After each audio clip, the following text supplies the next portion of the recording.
morning, good afternoon, good evening, wherever you are. Welcome to Saro Dog Training Live.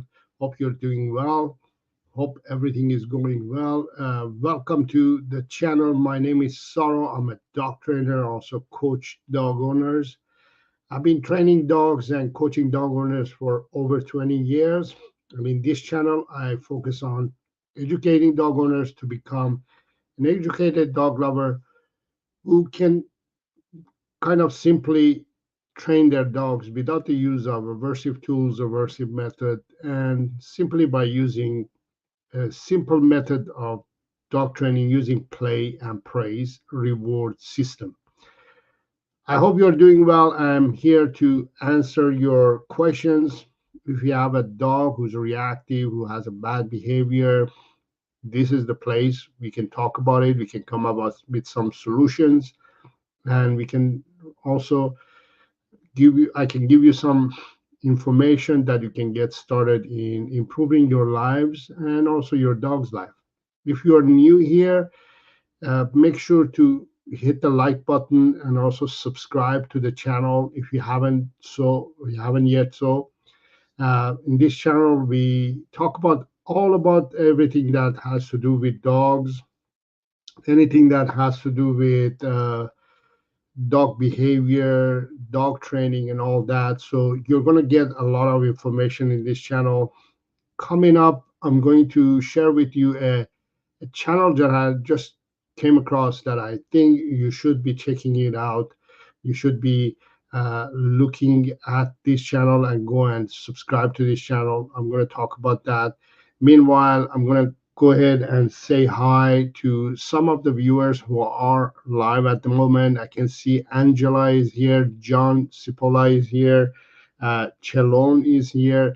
Thank you for being here. I see that you have some questions and comments. I'm going to get to them in a moment. I'm just going to let the algorithm of YouTube do its thing and get notifications sent out to so for everybody to come in and join. And meanwhile, I wanted to, before I answer your questions, I wanted to just kind of quickly talk about a new channel that I just came across. And it was brought to my attention by one of dear viewers of the channel, actually. I haven't realized actually that there are so many dog training, dog related channels on YouTube. I thought there would be maybe a few of them, but looks like there are so many channels out there. And I appreciate that you actually have chosen to come to my channel and be part of my channel community, although you may be also following other channels, but I appreciate that you are part of this channel as well. So a few days ago, maybe a week ago, I came across this channel that it's very unique. Let me share the channel with you guys. It's called K9 Tay. And the reason I'm saying it's different channel, this is it's she's a dog trainer. Her name is,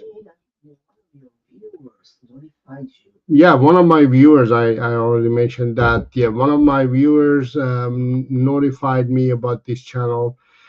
This channel is operated by Taylor Wilowski, and her channel name is K9 Tay.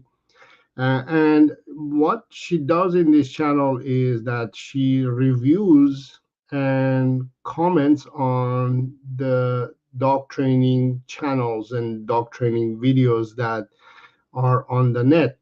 And as you can see, I'm there as well. She recently did a video regarding my channel and my video.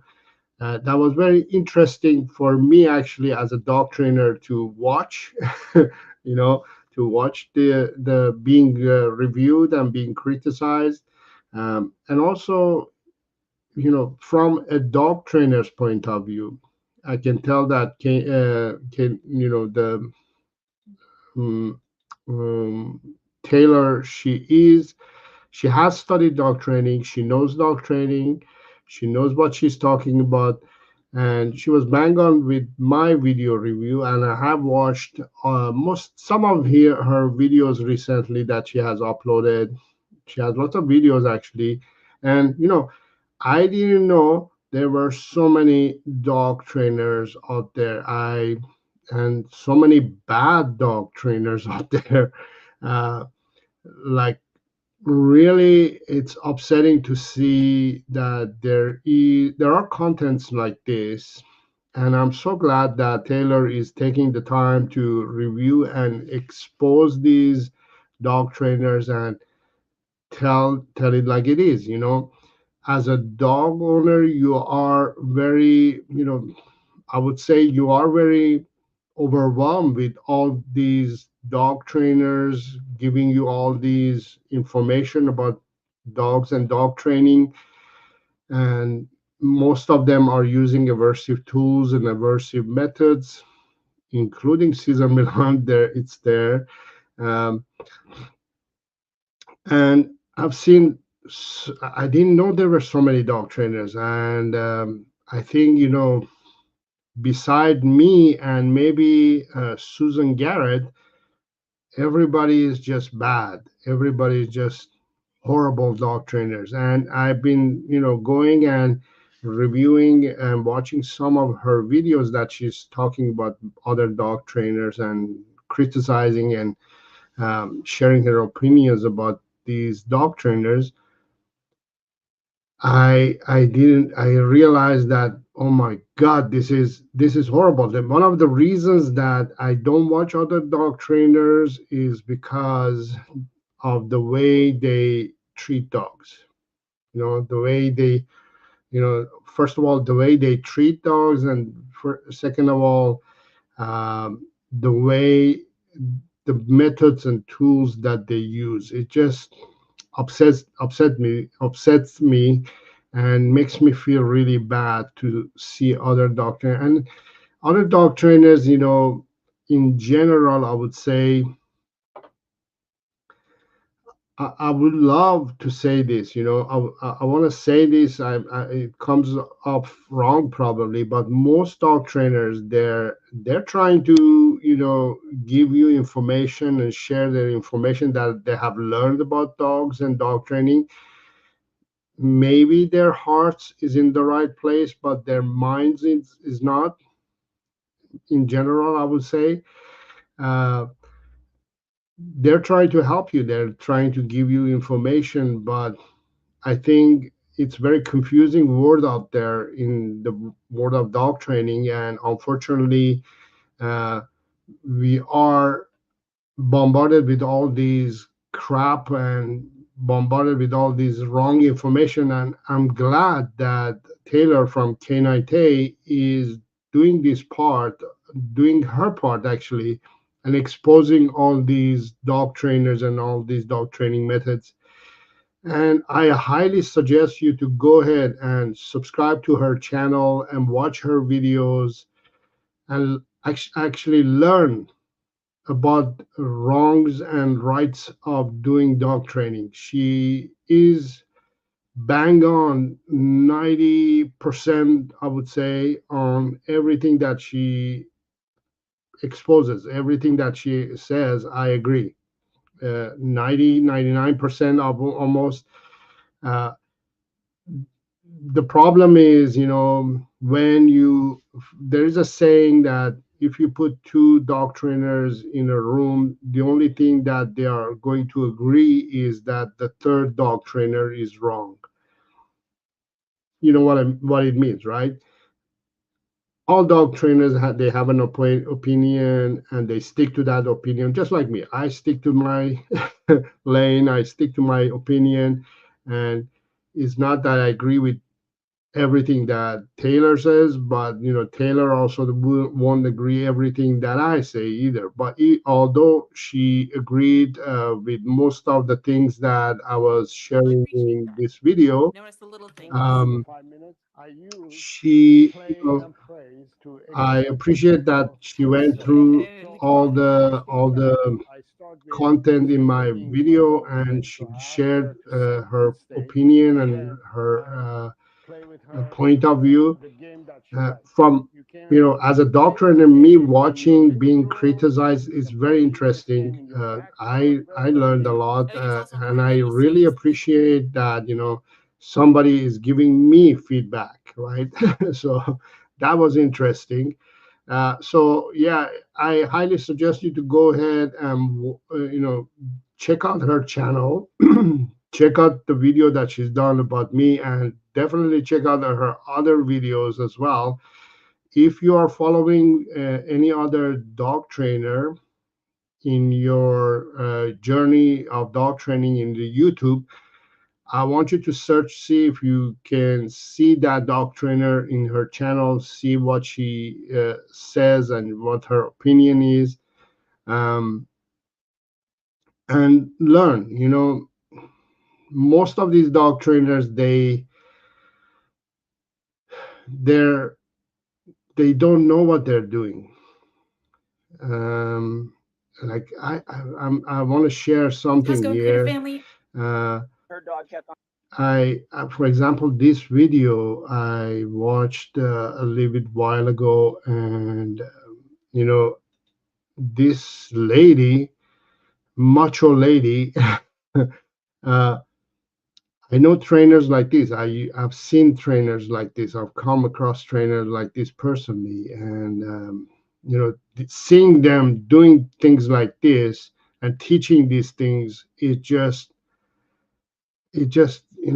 tears my heart, not only for the dog but also the dog owner, that they have to, they're so desperate that they have come to her and she's giving them a lot of wrong information. On getting up, we're punishing for failure. We're not giving excuses. So for example, just that, yanking on the leash, Just right? like with Marjorie, when her dog kept on getting up, we're punishing for failure. We're not. That yanking itself, in my opinion, is unnecessary. That was coming from a person who has a lot of hate in its system and is just taking on this poor dog. I don't care what this dog is doing. I don't care if this dog is the worst dog in the neighborhood. You don't do that to a dog. When you do that, something like that to a dog, for example, when you do something like that to a dog, it shows not only how bad a dog trainer you are, it shows how your heart, where your heart is, how hateful you are, Aggressively. about. I think she had it just fine. I don't agree with the correction, first of all. I mean, either. But aren't you there to teach her to correct her own dog? And that's Taylor sharing her opinion as well. So Just once like again, Marjorie, look at this. When her dog kept on getting up, Whenever anybody does we're this to punishing your for failure. dog, you We're can not you can giving. really tell what kind of dog trainer it is, and also what kind of person is, right? So I highly suggest you to go ahead and check out her channel, because if you see something like this, run. Excuse. Look at how that dog is. Yes, this dog, poor dog, is shut down now, is horror. And I don't want to criticize this video or this content, but it's a good opportunity for me to share that this poor dog is wearing choke chain. They have also put shock collar on this dog. They're yanking it, they're zapping it, they're doing all these things to this poor dog. I hope you are getting something out of this. I hope you're learning that you shouldn't be doing things like that. You shouldn't be watching videos like this. You shouldn't, first of all, be watching videos like this. Shouldn't be taking information from content like this. You shouldn't be using aversive tools and method to train dogs. There are better ways. There are much more humane ways. there are much more normal ways of training dogs. There are better ways of dealing with behavioral issues of dogs, and that's not the way. So I highly suggest you, once again, go to k9tay.com or k9tay on YouTube. Go ahead and subscribe to her channel. Go ahead and watch her videos. If you're following any of these dog trainers, go ahead and watch her opinion. I agree 100% with her opinion. 99%, 90 to 99% of the times I agree with her opinion. Uh, you have to be aware of what's going on in dog training and dog training world. Go ahead and check it out. Give her support and become a better and much more educated dog trainer, dog owner. I hope that um, made some sense. Um, Chelon says dogs to never be abused or put down. I don't like that. Me neither. One of the reasons I don't watch these videos of other dog trainers is because of that. They're not dog training. They're abusing the dogs, and it just makes me cringe and makes me feel bad to watch things like that. It's And unfortunately, most of these dog training channels who are literally, I would say, abusive to dogs, and they're using aversive tools and method, their channels are the highest viewed, highest subscribed channels for some weird reason. I mean, if you can see animal abuse, I don't know why people are supporting these channels. I don't know why people are watching these videos. It's too much. It's just not logistic. It's not normal, to be supporting and watching videos and channels that are abusive to dogs. I remember I have done videos on my own channel, um, criticizing other dog trainers, extreme dog trainers. Recently I did a channel review, video review of the dog daddy channel, the video, right? And it was interesting that I got a lot of hate for, sharing my opinion about his methods, even though he chokes and yanks and abuses dogs. There are many people who are supportive of him, and it's just interesting to see that people are really supportive of abusive dog training, and that's very sad. So yeah, I wanted to first to talk about that and then get started on answering your questions. I have question, I think, from Angela AB. I'm going to start with that. And if you have any questions, please leave those questions in the chat. Write them down in the chat area, and I'll try my best to help you out and answer your questions. So I'm guessing your dog's name is Bob. It's not the first time I've heard a dog named Bob. You can see the Angel's question. Uh, Only you can see. Bob has lots of issues apart from the car anxiety. Thanks for the video. Bob also likes to be aggressive toward big dogs, especially the deer hound who now also wants to kill him. He continues. He's lovely with smaller dogs, just big ones he feels threatened by. He's also territorial for people coming in the house. Doesn't bite, just barks at them a lot. He's not physically aggressive, just verbally. He's very typical beagle. All right, let's let's dive in and figure out what to do with this Bob.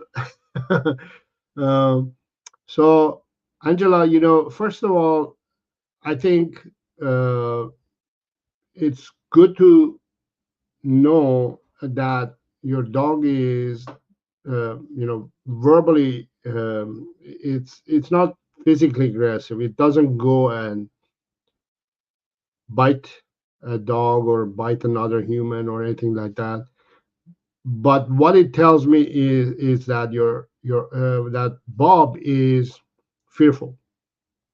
All the things that you're describing is telling me that it's a fear, so-called fear aggression. It's not aggression, it's fear reactivity. So Bob is afraid of something. So first of all, let's find out why is Bob afraid of something, and then let's come up with solutions. Okay.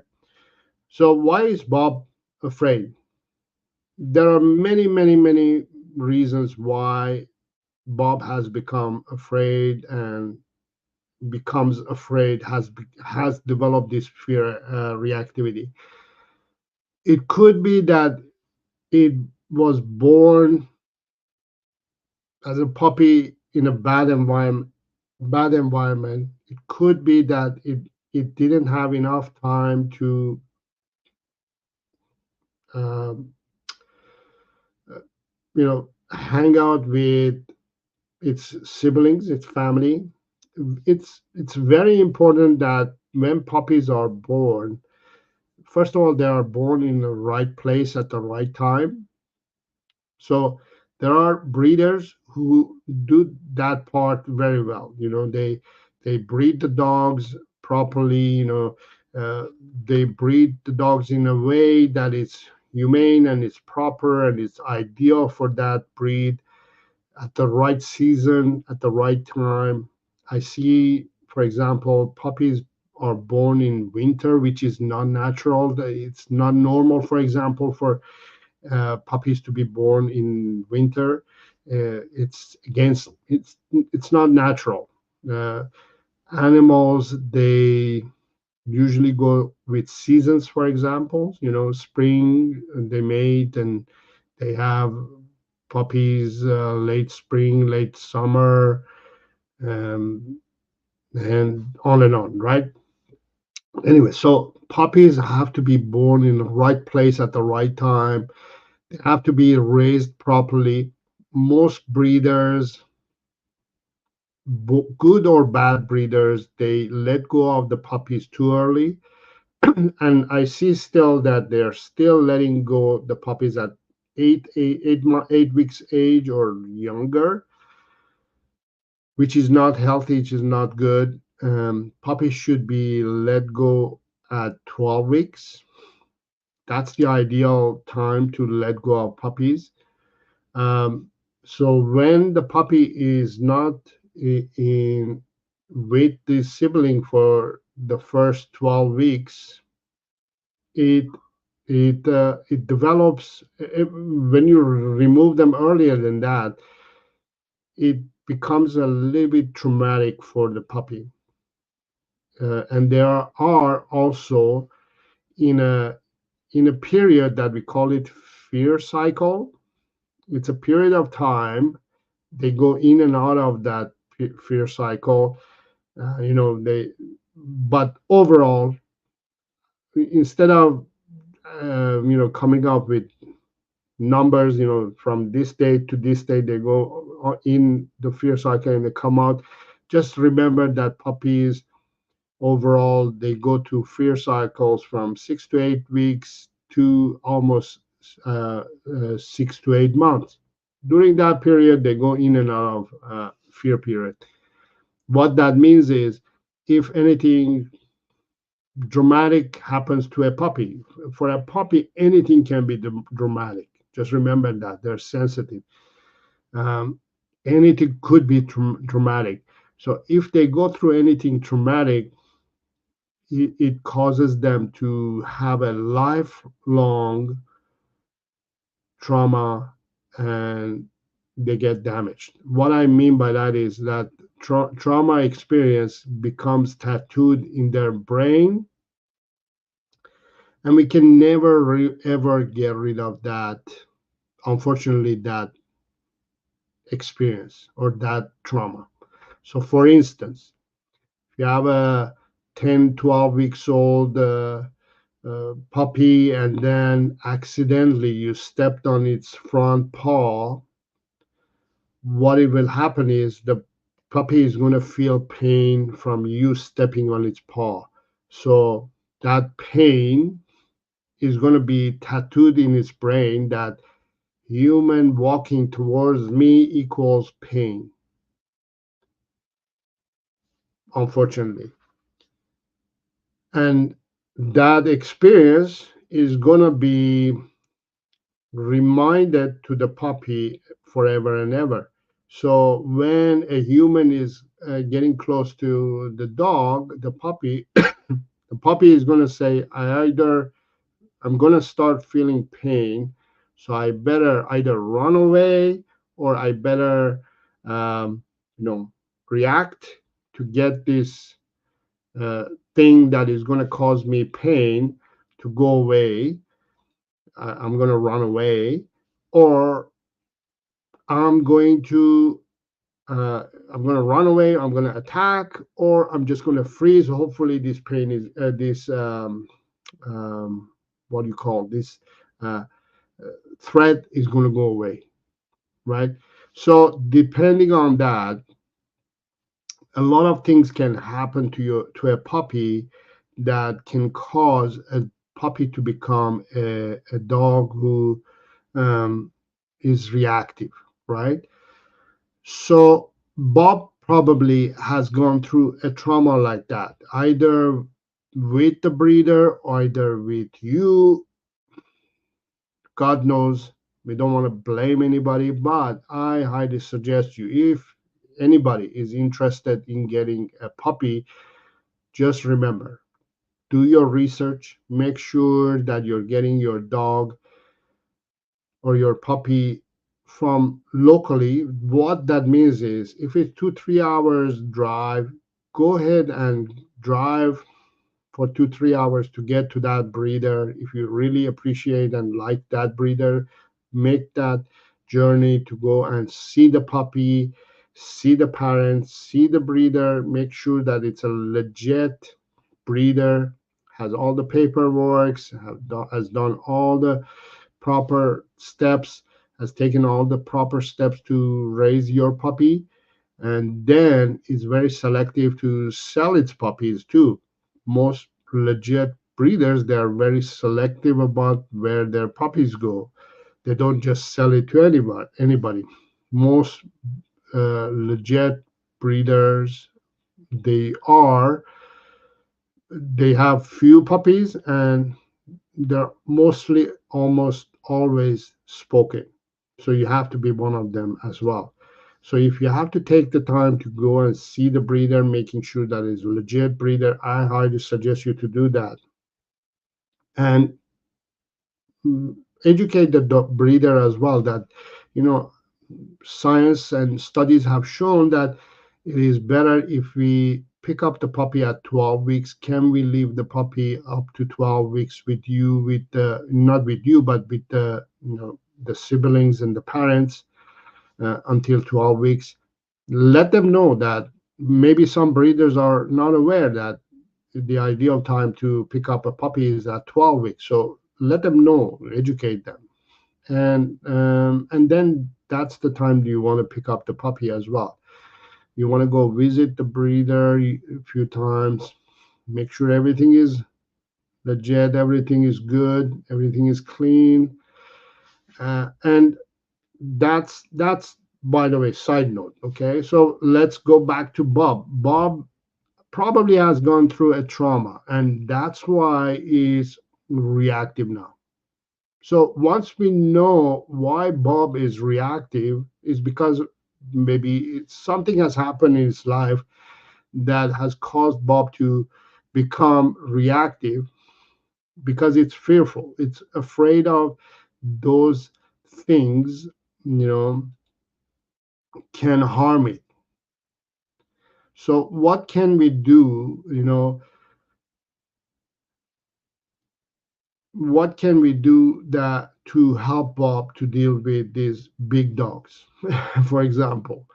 So probably when it was a puppy, for example, this is just something that I'm uh, just reading out of this information that you're sharing. Probably when it was a puppy, a big dog did something to Bob. Something happened, and now Bob is afraid of big dogs, right? Didn't happen with a small dog, it happened with a big dog. So big dogs now have become a stimuli for Bob to react. And you're saying it's territorial when people coming in the house. It's not that it's territorial. I think it's just afraid again. People are coming to Bob's environment. It's afraid something is going to happen, right? So all these things are telling us that Bob is kind of a sensitive beagle, okay? Sensitive dog. So what do you do with a sensitive, right? What do you do with sensitive dog? You teach them that you tell them that Bob, I understand you're going through. I want to help you. I want to give you some solutions to deal with your issues that you're having. So how do we share this information? The way you share, the way you teach Bob what your expectations are and what it should do is by focusing on providing Bob's daily five essential needs. Okay. What this formula does, and this is something that I right away I start working with all my clients. You know, most of the times, most dog owners are lacking these five pillars kind of understanding dog and working with dogs. They do some of these, they do provide some of these, and maybe they do provide some of them a lot, some of them less. Maybe they don't provide some of them at all. So my goal is to educate dog owners to start providing all these five essential needs of the dog on daily basis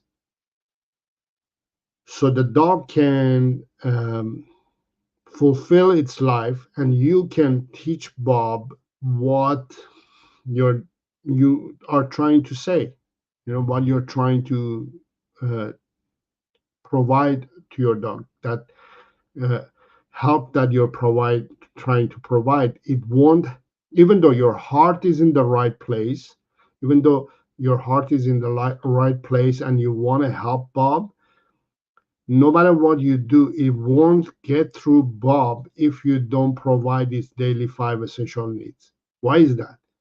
Now, your heart is in the right place and you're trying to share information with affection and care most of the time. Most dog owners, that's what they do. I'm going to share affection with you, I'm going to provide a care for you. So this way you will be trusting me so I can help you with your issues that you're having. But unfortunately, that's not the right step to take. You don't approach a dog who needs help with affection and care right away. You focus on providing proper amount of exercise, which is a physical stimulation for the dog. So physically, we can stimulate the dog so it's healthier and it's able to, get stimulated. And then we have to do training. Training is a mental stimulation But beside being mental stimulation is the language that you're going to be using to speak to Bob. Most dog owners, most dogs, they don't speak English, right? We have to speak their language.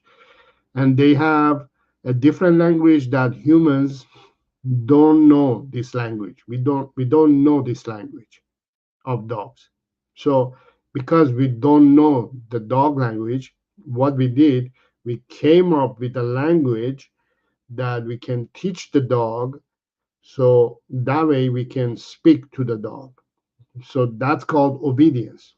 We came up with a language that it's very simple to for us to learn as a dog owner, and we can teach to the dog as well. For the dog is very simple to learn the obedience, right?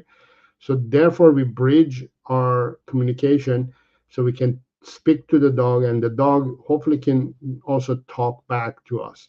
So that's how we create that communication to our dogs. That's how we can start telling our dogs, this is what we want you to do instead of that. And then we have to, for example, in Bob's case, Bob has issues with some people and some big dogs. Our goal should be to improve the social skills of Bob. Bob is social, but not 100%. We have to fix it. We have to improve it. So the way we improve it is we improve the exercise, we improve the training, and that way we can improve the socialization skills of Bob. And then we can focus on care and then affection. Angela, I hope is making sense. I hope you understand what I'm trying to say. What I'm trying to say basically is you have to improve Bob's life by providing his daily 5 essential needs, which are has to be in this order, which are exercise, training. So the day starts with exercise, continues with training. You know, sometimes you need to do half an hour of training. Sometimes you have to do 15 minutes because we have a dog who needs help. So if a dog needs help, we have to kick it up a notch a little bit and train a little bit more or less. We have to do exercise, we have to do training, we have to do socialization, improve the socialization, and then care, and then affection. Affection comes at the last. As a dog owner, you have to understand that no matter what you do to your dog, you know, your even though your heart is in the right place and you want to help the dog, no matter how much you invest in the care and how much affection you share, it won't affect the dog's behavior. It won't change the dog's behavior if you don't provide its daily 5 essential needs in this order. And focusing on first exercise, providing proper amount of exercise, proper amount of training, and proper amount of socialization. Anything else you do, the affection won't help. Affection is there, it's one of the necessities, but it's not the first thing that you focus on. It's the fifth thing. So instead of putting all your bet on affection, start spreading your bank, bank of things that you have, energy that you have on exercise, training, socialization, care, and then affection. Affection is the last thing Bob needs. I hope that's making sense, Angela. Let me just quickly check to see what's going on. All right. So, Angela, let me know if I made sense, if that made sense, if that was something that you can take and start working on. And if you have any follow-up questions, let me know in the chat area. John Cipolla is here. Good morning, folks. Good morning, John. Thank you for being here. Chelon is here. We love our golden retriever. He's such a good dog. I'm going to answer. Let's see if there is a question from Cello. Dogs, I don't think there is a question from Cello. Um,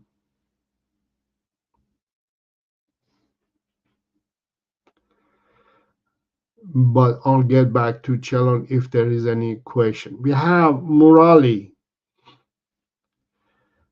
Hi, sir. This is Murali from South India. Welcome to the channels, Murali. It's nice to meet you. Got a big old dog, age 3 years, basic training done.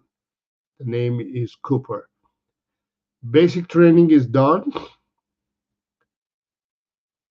Are you sure? uh, Dog training is never done. You're always trying to improve it. Just so you know. I'm still trying to improve my dog training and my dog's dog training too. It never gets done. You're always trying to make it better. I think there's a follow up. The Cooper barks a lot to certain street dogs and two-wheeler rides. Refuses to stop. Please advise the step to stop his barking. Although I take him for walks where there are several dogs and people walking around.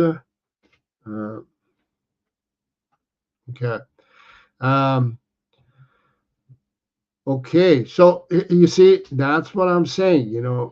Even though you have a dog who, in your opinion, 3 years of age and the basic obedience is done, we still have a dog who's no, not that one. A beagle, 3 years old, um, barks at certain street dogs and two-wheeler rides, your bikes and stuff, right? It barks at them. So why is it that, again, I kind of explained why would a dog be reactive, right? Why would a beagle, for example, your beagle would be reactive? Something has happened when they were young. So when your beagle Cooper sees bikes or bicycles or street dogs, it reacts. Now, street dogs, sometimes you have to go outside of the box and say, you know what, street dogs are different than my beagle Cooper. They have different attitude, different energy than Cooper has. Cooper is a domesticated dog. Cooper is a pet dog. Those street dogs, they are different. They behave differently. They project different energy, right? So what happens is um, Cooper is reacting to their energy, right? It's saying they are strangers. They're different dogs. I'm kind of worried about them, and it's giving you the information that I'm not comfortable around these dogs. What do I do that? Daddy, what do I do? Right? So your task is to give information to Cooper and say, in cases like this is what I want you to do. I want you to be able to, the goal of training as well is to provide that, not only that communication to your dog, you can tell Cooper what to do, what your expectations are, but also it gives you a chance to ask, tell your dog that I got it. I'll take care of you. Don't worry. I'm gonna be here to take care of you, to make you feel safe and give you that support that you need. So, in my opinion, you can let Cooper bark a little bit just so it it expresses his emotions rather than it keeping it inside, right? We don't want to shut the emotions of the dog, you know. Overall, you want your dog to express its emotions, and the way dogs express their emotions is by um, barking, growling, uh, whining, all those, right? They make noises, things like that, body language and all that. They express their emotions, right? So it's not that you want them to keep their feelings inside. You want them to express. So a lot Cooper the bark, but one or two, including Bob, you want Bob or Cooper to express their emotions. Yes, I see that you're triggered by this and that, but thank you. Come over here and calm down and let me help you to deal with this situation, right? And that's interesting that you say he gets more confident if I try to help him. The reason I think that happens, I know what you mean. The more you try to help, the more reactive Cooper gets, right? Is that's what you're saying? I understand what you're saying. Uh, that's because the communication that you're giving to Cooper is going the wrong way. Cooper is not getting what your goal is, what you mean. It's saying it probably translates to Cooper is that um, oh, you're reacting with me, then I'm right. I'm supposed to be feeling this way. I'm supposed to be reactive. And you're supporting me. You're confirming that this is the right thing for me to do, right? Now that happens because here's the thing: most dog owners, they only share positive information to their dog. They don't share negative with their dogs. And if they do provide negative information to the dog is in a very extreme way. It's either to the point that it's very um, aggressive or it's very soft, that negative reinforcement.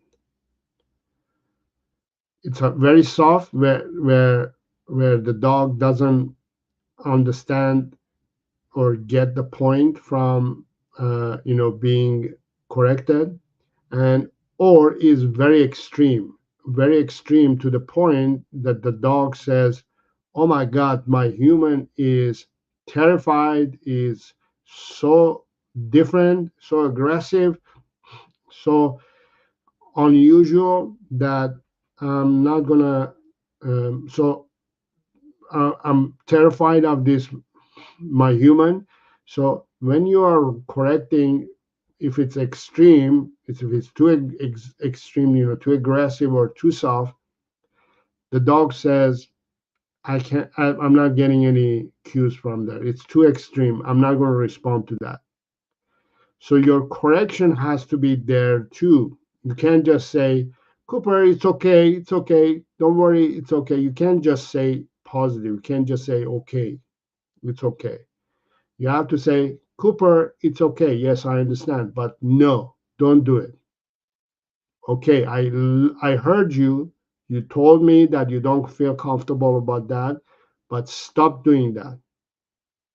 Sit. So you're saying the basic obedience, for example, is done. So the if you feel that you have accomplished the basic obedience, then tell Cooper, sit, stay, pay attention to me, relax. And Cooper is going, no, I'm going to bark. And we're going to say, no, Your task is to sit and stay now. Quiet. That's what I want you to do. And if it does that, then you have that connection. Then you have that information conversation going on between you and your dog. If you can say to your dog, I got you. I know that those dogs are scary, those dogs are making you feel uncomfortable, and you barked. You gave me the cues that you're feeling uncomfortable, but sit, stay, focus on me, pay attention to me, calm down. Ignore those. Ignore those dogs. I got you. I'm not going to allow them to come and harm you. I'll take care of you. And if you're 100% sure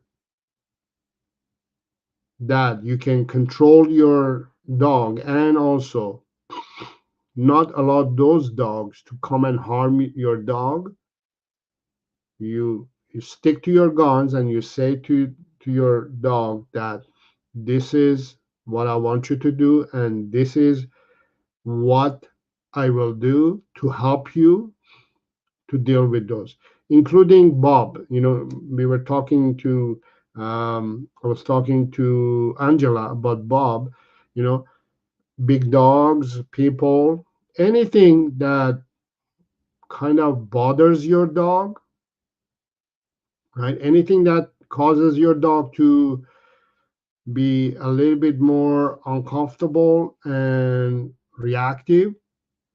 Your task is to, first of all, accomplish obedience. Remember, we were talking about a dog's daily five essential needs. Uh, Training is there. You know, we have to accomplish obedience. There's a basic obedience, there's intermediate obedience, and advanced level. If you could accomplish all those three levels, you'll be in a good place.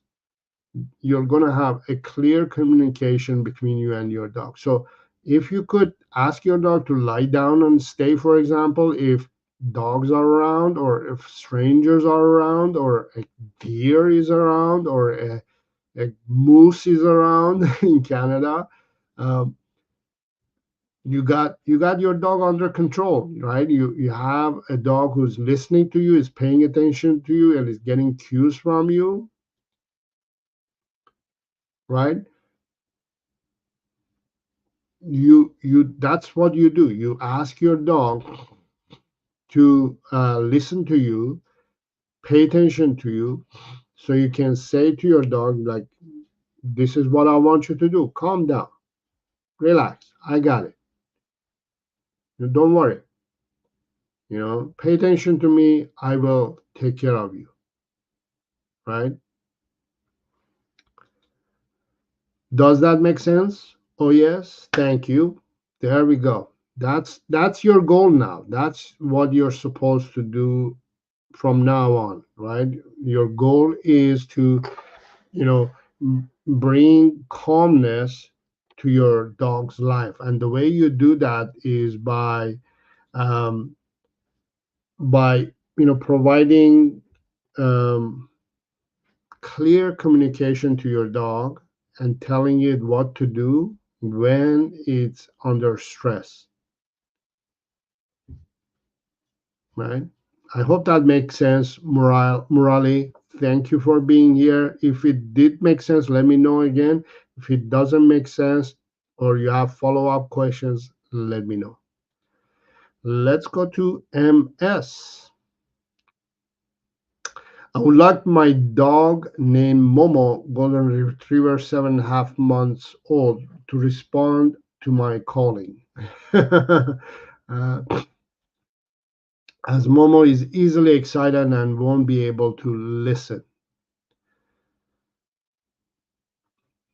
So we're talking here about, I would say recall command. It doesn't listen to you. 7.5 months old, Golden Retriever, it doesn't listen. It doesn't We're not seeing all these it questions. doesn't respond to your name. You see these questions on the chat. Angela or MS. I'm not sure. Um, so what I want you to focus on again is, the training. So you have a 7.5 months old golden retriever. So there is pros and cons here. So let me explain what the pros and cons are. The pros are that you have a golden retriever. Oh, golden retrievers are the sweetest, the easiest dogs to train, right? They're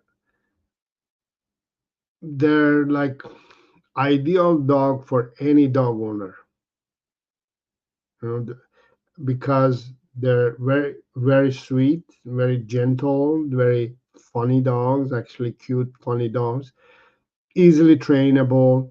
They're retrievers. So retrievers are easily trained because they you can you can ask them to retrieve things and they will bring it to you because they want to bring it to you, because they want to they want to be with you, they want to be working with you, they want to please you, and so forth. So those are the pros. You got a good opportunity here. You can easily train it to come, no questions. uh, and I'll share some information. Now, the cons is that your retriever is 7.5 months old, 7 months old. Your expectations are too high, right? I always say don't have too much expectations from your dog, because when you have too much expectations from your dog, what happens is, um, you you're gonna fail at what you're trying to accomplish, right? Um, because what happens is you want, like, the saying, you want to have a cake and eat it too. It becomes too much. You can't have it all. You're still in training mode, and I've trained golden retrievers as well. Um, so one of the things that I want you to kind of focus on is to, start slow. Start. There's Billy, the golden retriever. Oh my goodness, I love golden retrievers. um, I trained it. It was so easy to train, right? I use play and praise reward system to train Goldens. My all dogs, all dogs I use. That's what I use. I use play and praise, and Golden Retrievers are ideal and typical. And kind of like ambassador for training dogs using play and praise, because they're so playful. They're very uh, easily trainable. So what I'm doing here, for example, this Billy at this age is about 4 months old, I would say. Uh, um, you know, I I started, young. I started training the puppy young. So at this stage, for example, now I'm just teaching sit, and as soon as it sits, I just praise and, boo boo boo boo. Oh my goodness! I just celebrate for him when he's sitting and all that, and you can see how playful it is, right? So my expectations here was not to get complete results, right? Weeks. Yes, few weeks. Billy, this way. Come on, I'm going Billy. to teach it Billy, now sit. to sit and calm as Good well. boy. Yes. Oh, yes. So that sit was voluntarily, and he did it. Now I'm celebrating like crazy. Yes. Yes. Oh, yes. Oh, yes. Oh, yes. Oh, yeah, I know. All right. So I'm going to do a few more. And I'm going to add stay as well. So let's try stay now. Billy, sit. Nope, Not going to happen, right? My nope. expectations are very low. I'm not expecting it to sit. Good sit. Billy, stay. I'm not So expecting it I'm to working stay on either, stay now, but it's which happening. is don't move. He moved. That's okay. Yes. Don't punish. Don't get mad. Just try it again. Billy, Try it again. sit. Expectations should be very low. Yes, that's one more time. Or even a month, your expectations should be very low. Yes. And then I'm going to add some come. Billy, come. Good, come. Yes, There we go. good I boy. added calm command as Billy, well, come. Good, come. Yes. right? Billy, So sit. I can watch this forever and ever. You know, I Stay. love training puppies. I love training Billy, come. dogs. Good boy. Oh my yes. So goodness. there was sit, stay, and come. Right? So you can easily train a puppy, you know, golden retriever. But let me show you one more secret that I have how to teach the recall command. In your case, when you're dealing with recall issue, what I want you to do is work on fetch game. Fetch game is an ideal game to teach a puppy to learn and you know work on you know getting that recall command really bang on. So the way you do is, you see, I'm throwing the toy, and Annie is bringing the toy to me, for example, right? And I play with it. So when the toy is away, puppy goes towards it, and it's the puppy is away. That's an opportunity to ask your puppy to come to you. So that's the time you teach, you know, Rover. Uh, uh, Come, and Rover comes, and as soon as Rover comes, because they want to play with you even more with the toy, they would come. So that's how you bulletproof the recall command, all the commands in general. But I like to use play, and this is how one of the secret weapons that I use to uh, you know to bulletproof my command. So there's the stay command, right? And I tell her Release, get go it. get it.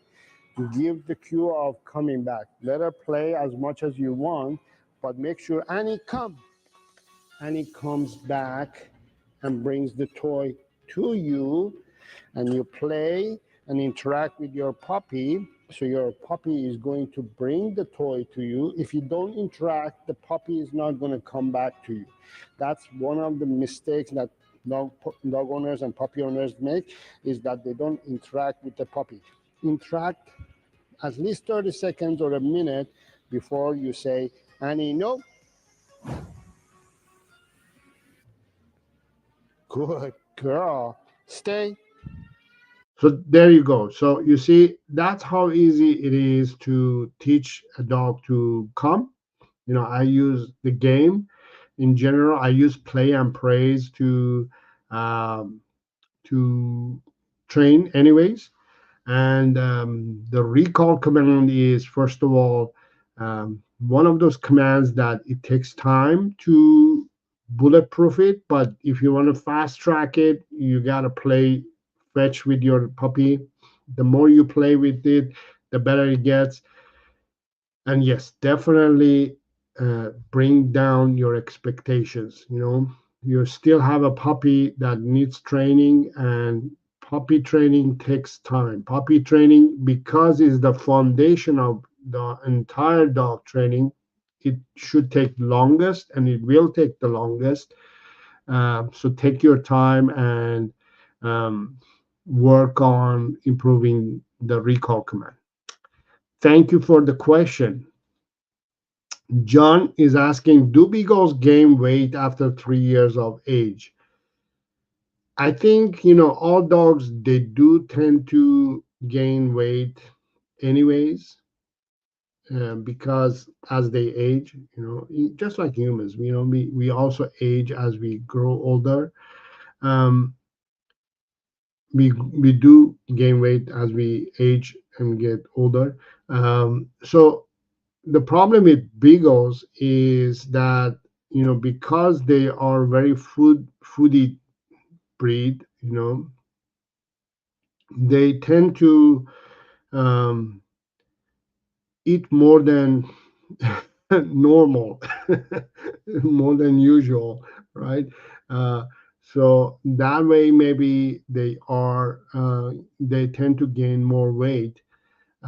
So I would say, again, i- in my opinion, if you want to control the gaining weight issue, is definitely, again, stick to the plan, focus on providing Rue's daily 5 essential needs.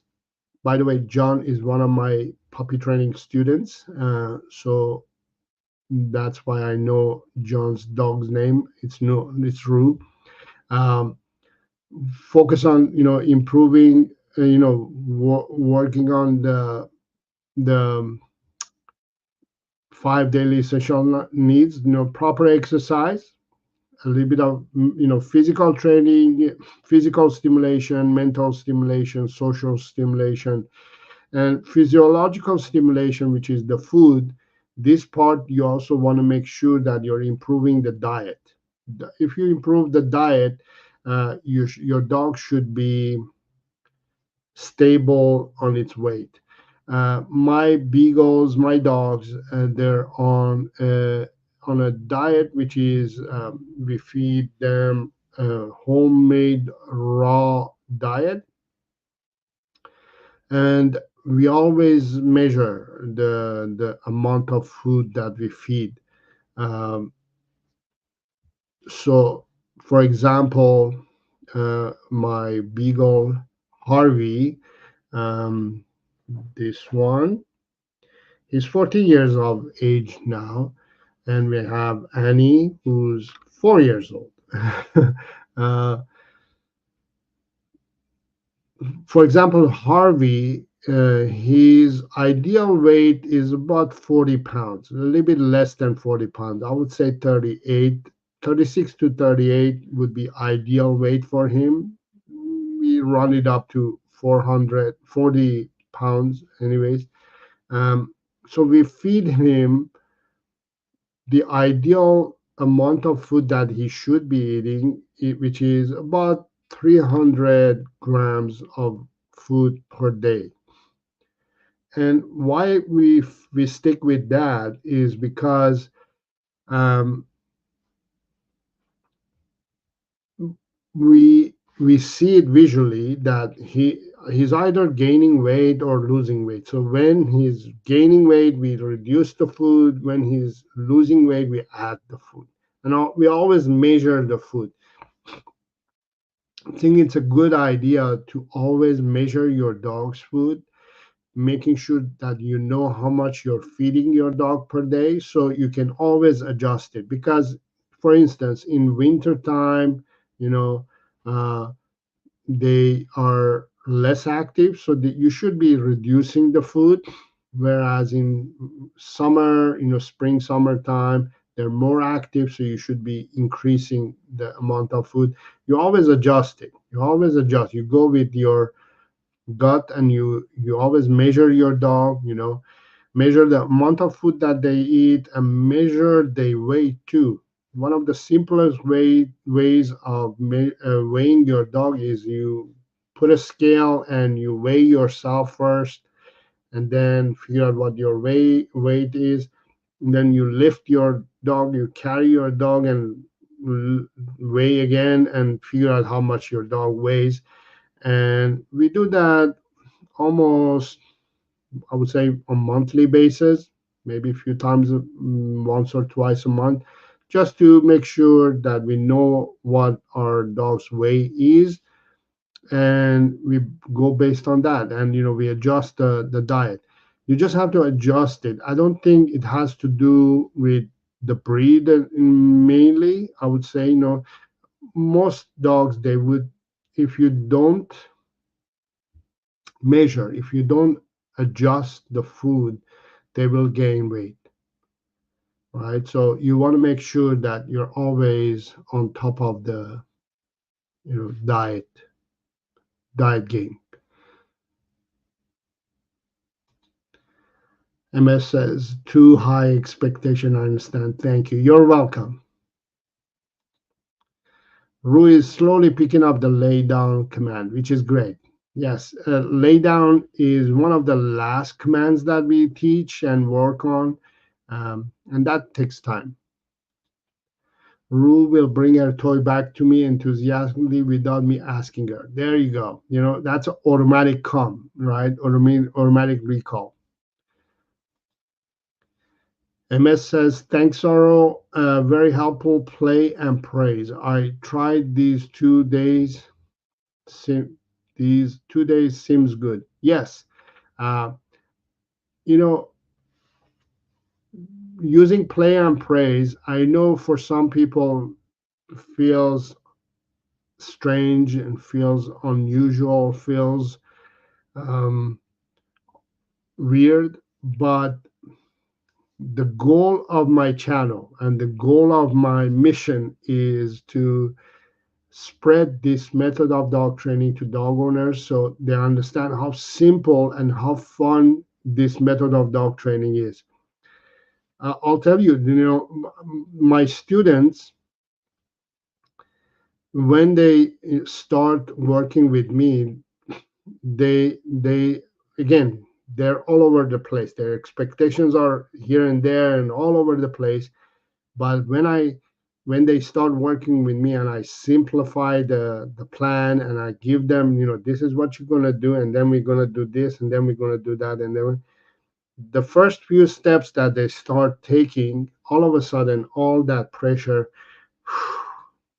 comes off.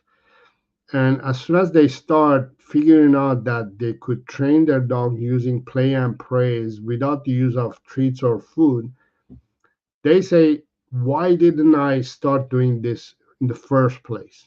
Why didn't I do this long time ago? This is so much fun. This is so much natural, so much more natural, so much more original and organic to do training with your dog without the use of treats and with using play and praise. It becomes so much fun, so much easier, and you start seeing results all of a sudden, I would say overnight, because you see that your dog, when you have fun with your dog, when you play with your dog says, wow, you're having fun playing with me. I'm going to have fun playing with you. So you both are having fun at the same time. And if you have that state of mind, not only you're a better dog owner, better trainer, better dog trainer, your dog says, I love you, my mommy, my daddy, whoever you are, and I enjoy that you're enjoying playing and interacting with me. Therefore, I'm going to give you 100% back. And that's the result you get when you use play and praise reward system. Instead, when you use treats or food or aversive tools and methods, the dog doesn't give you back 100%, gives you 30, 50, 70%. Doesn't give you 100% because those feelings that they get, if you're using treats or food, it's momentarily. They eat, they get joy out of that treat, and momentarily they have a joy and it's gone. They get distracted again. Then you bring the treat again. Oh, yeah, treats. Oh, okay, yes. They have you give them treats and they eat it, and momentarily they have, yes, I love you, mommy, but and then they get distracted again. It's momentary, right? And or if you use aversive tools and methods, the dog says, I'm, you know, I'm feeling a little bit uncomfortable here. I'm not really sure what I'm supposed to do because it's very aversive. And momentarily, also they feel fear and pain, and that continues as well. So they don't give you 100% back.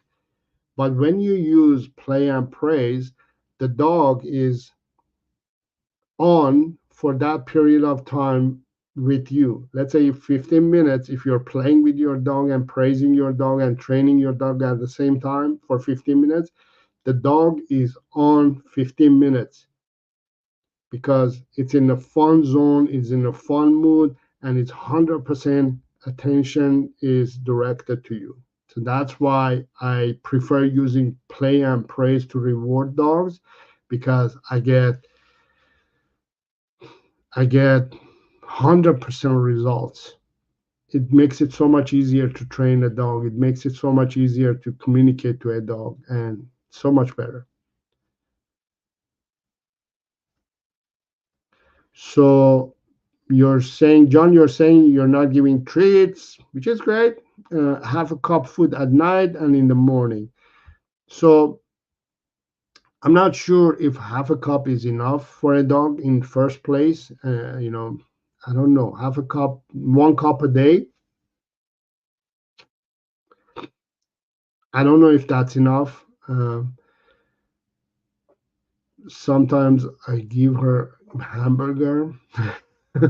So it's good that you're giving variety and all that, but I would suggest you to make sure you know exactly how much you're supposed to feed and stick to that plan and always adjust and also always provide variety. I like that you're giving hamburgers. Always give variety of food to your dog. Caribou says, great, subscribed and mentioned you also previously. Thank you. Thank you for being here and thank you for subscribing. Thank you for sharing as well. I think we have Chelon. Saro, can you please list foods, grapes, raisin, chocolate, garlic, onions that are toxic to dogs? Not to give too much bacon. Please put the list on your website. Thanks, Buddy Blue Raised Arms. uh, I have a video of all the bad foods. Let me see if I can.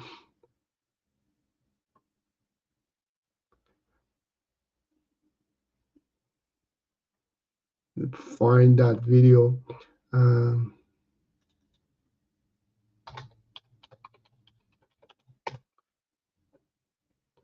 there is a video in my channel that I talk about. I listed actually the foods that are not safe for dogs. Let me see if I can find it quickly.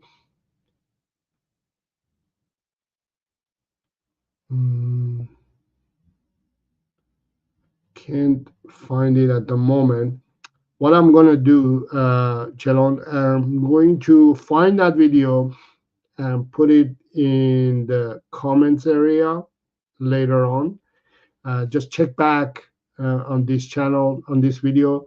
I will be finding that video and the list.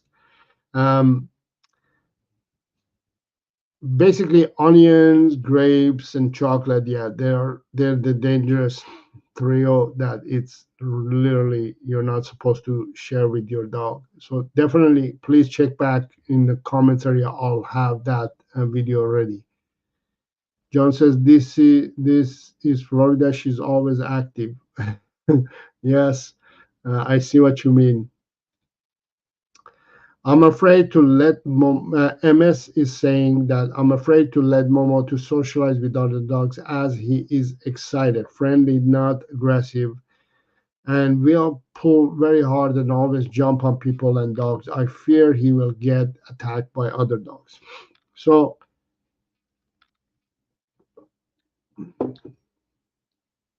so what I want you to do in cases like this is, let me see if I can share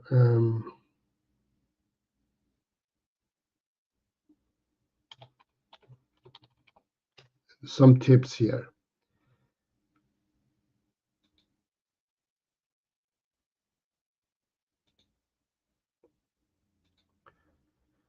I have a video that I would really like you to see it actually.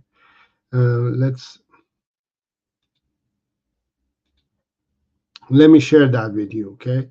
So what I want you to do is, since we know Momo is very excited, what I want you to do is learn how to teach your Momo the sit and stay. Those are, again, sit and stay are two commands that are very important, very useful commands that you can use to control and manage your dog. So when you teach those commands and improve them, you can ask Momo to, sit and stay. So calm down so you can greet other dogs and not to be too excited. Because when a dog is too excited, they project different energy, and therefore the other dogs are reactive to that energy because the dog is too hyper energy, so they react to that.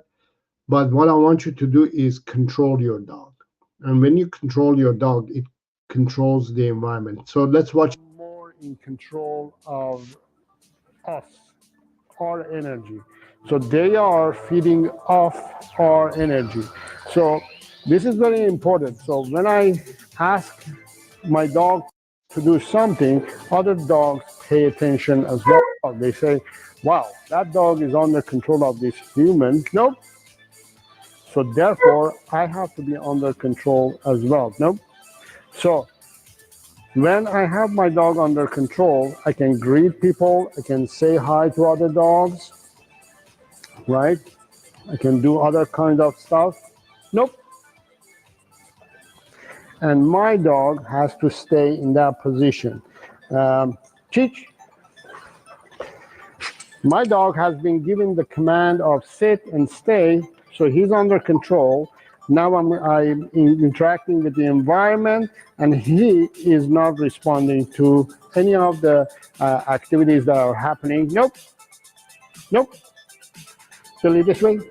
Good boy. Sit. Stay. So this is very important for you to practice. Nope. Nope. Good boy, Chief. It's very important for you.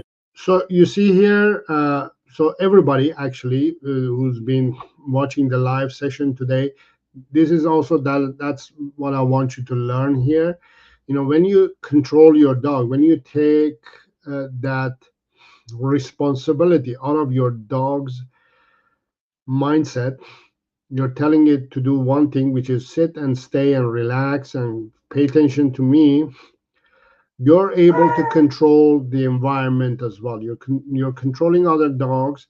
So as you can see, I'm not letting the other dogs harm my dog, right? For you to practice. I'm just allowing my dog to be observing the environment, paying attention to the environment and paying attention to me.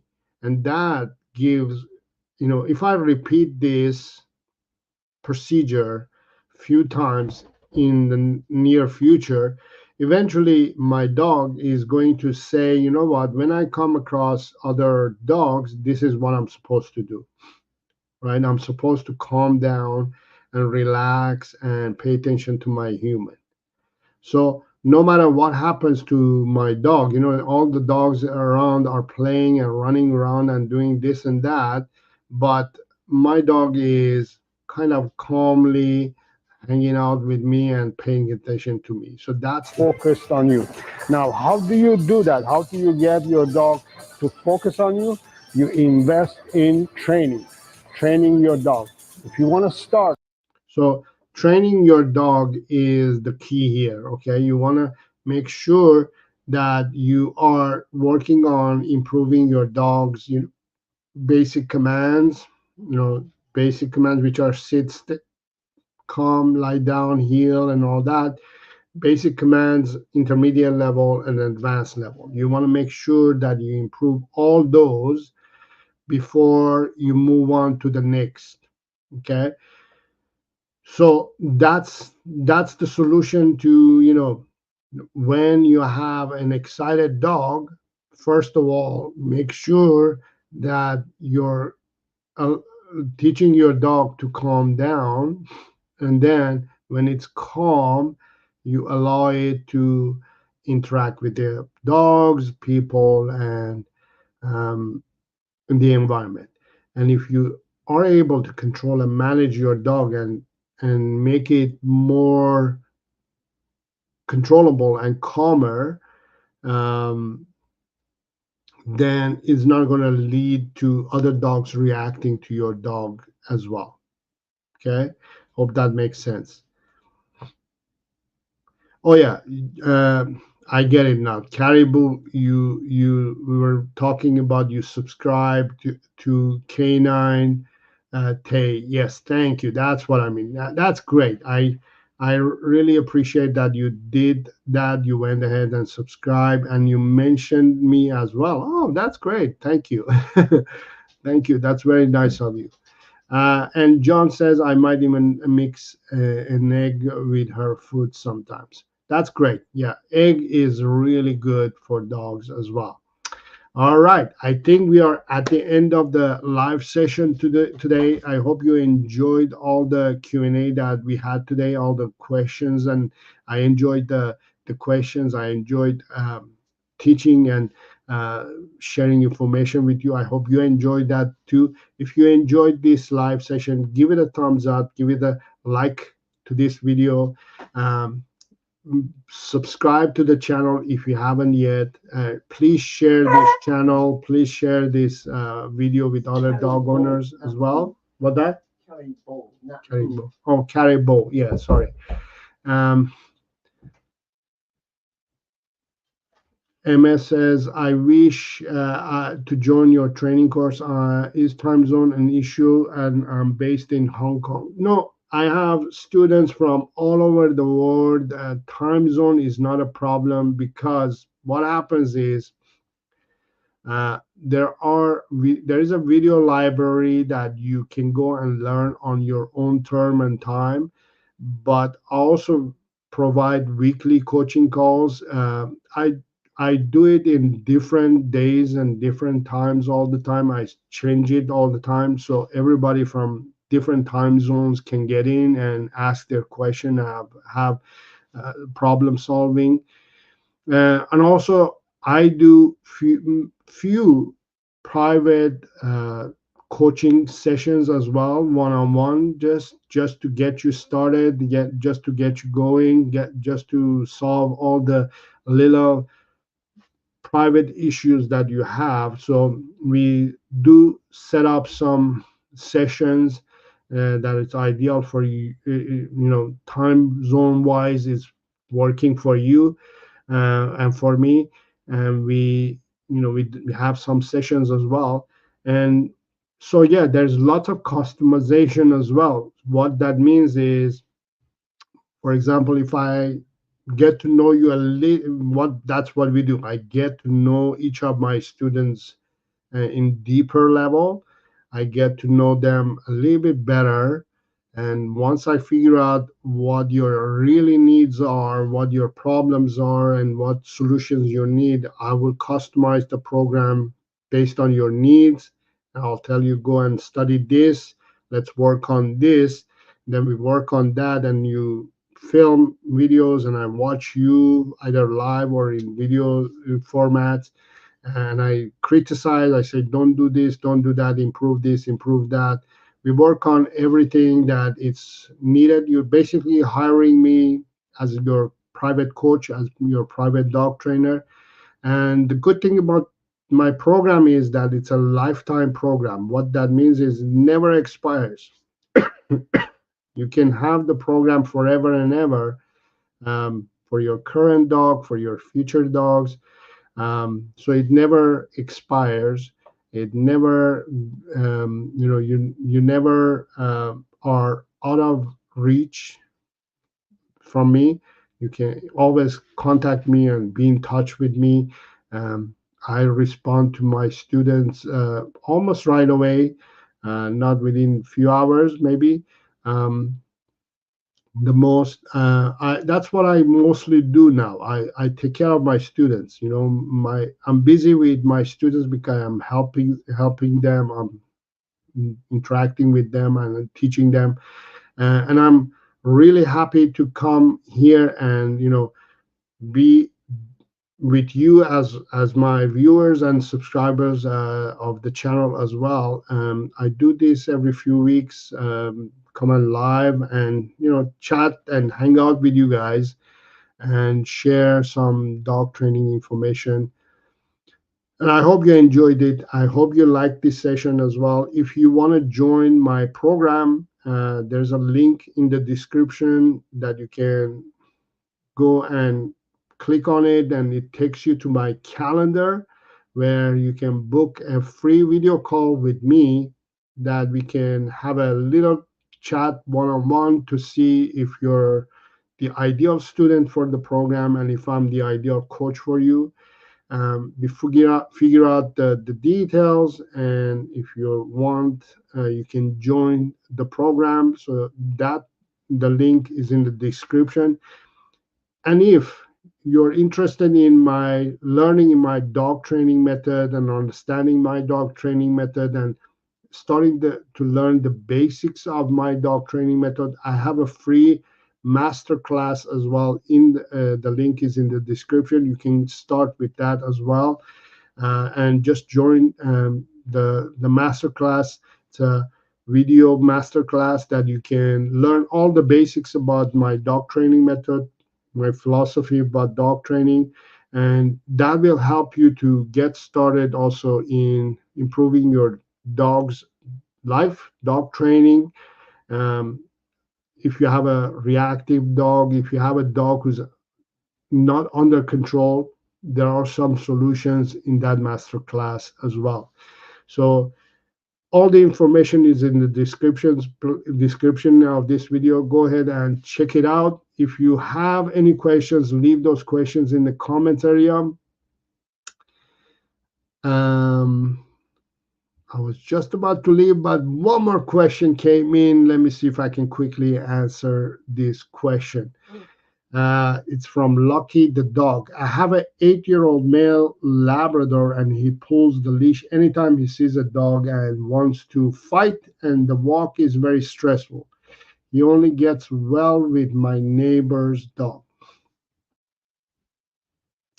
So this is a case that you're certain that your dog wants to go and fight with the other dog, and he's pulling you on a leash, and it's an 8-year-old Labrador Retriever.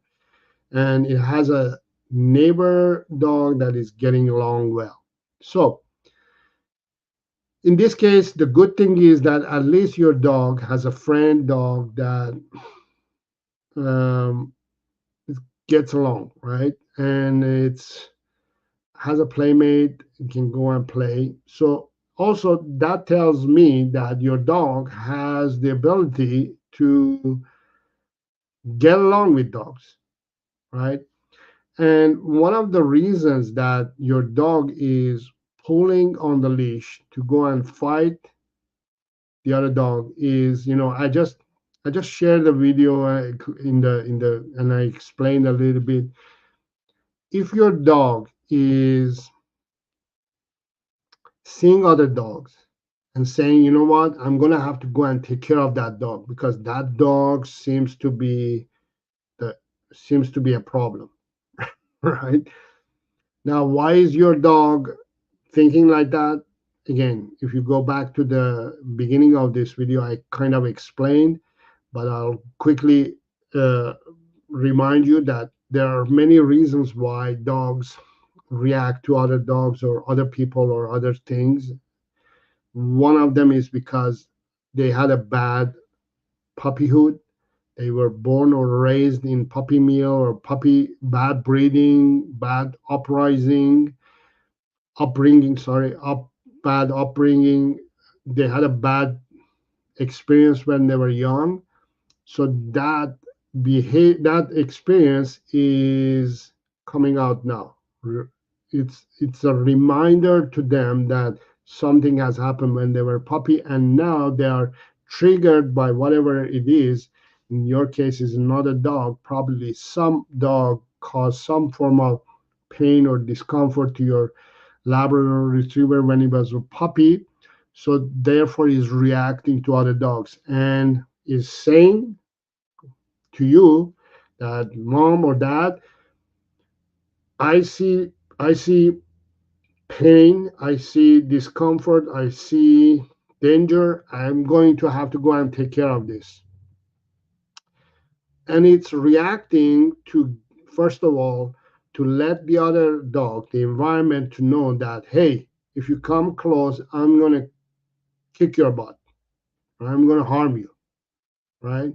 So he's trying to solve the problem, is trying to tell the other dog, don't come near me. If you come near me, I'm going to take care of you, kick your butt, and go away. He's trying to solve the problem. He's trying to get rid of the problem, right? So that's the reason why he's reacting. Now, how can we help this dog? We have to tell this dog, I just explained in the other question, is that, hey, I understand you're threatened by that dog, but I want you to calm down, relax, relax, and pay attention to me. So the way you do that is when your dog is reacting, that's not the time to teach it to sit and stay, for example, because the mind is in a situation that I'm going to die if I don't take care of that dog. It's a matter of life and death, right? So that's not the time to train this dog. So you have to train your dog, even though it's 8 years old. It's not too late. You got to start anytime. Teach your dog to bulletproof your sit stay command, at least, right? So when your dog comes to a situation like that, you can communicate to your dog what you want it to do, which is sit and stay. So that gives your dog an opportunity to, instead of being focused on the danger, it can kind of come back to reality and relax and pay attention to you. Yes. Oh, you want me to sit and stay? Oh, yeah. Mom, dad, oh, you're here. Okay, I can sit. I can see you. Yes, I see you. I feel you. Yes. What do you want me to do? But there's a danger there, and your task is to say, I know what you mean. I see the danger. I know there is a danger there, but pay attention to me. I'll take care of you. I'll make sure the environment is safe. It's not going to bother you. It's not going to harm you. Pay attention to me. You do that with your dog. And the more you do that, the more often you do that, you practice that calmness, that control, it will become a normal behavior for your dog to say, okay, every time I see that dog and a dog, my task is to pay attention to mom or dad and sit and stay and calm down.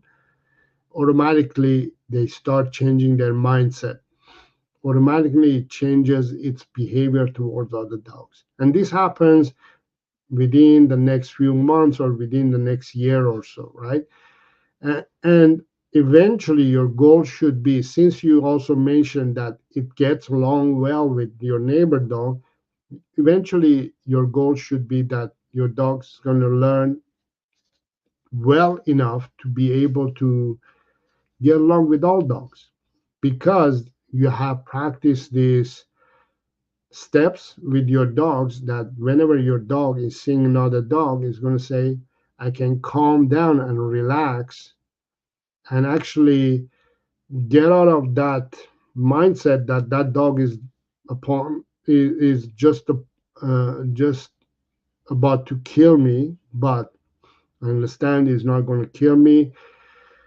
Can have a sigh of relief and actually pay attention to the environment, and feel the environment, feel the energy, and relax, and then maybe start saying, you know what, that dog doesn't seem that bad.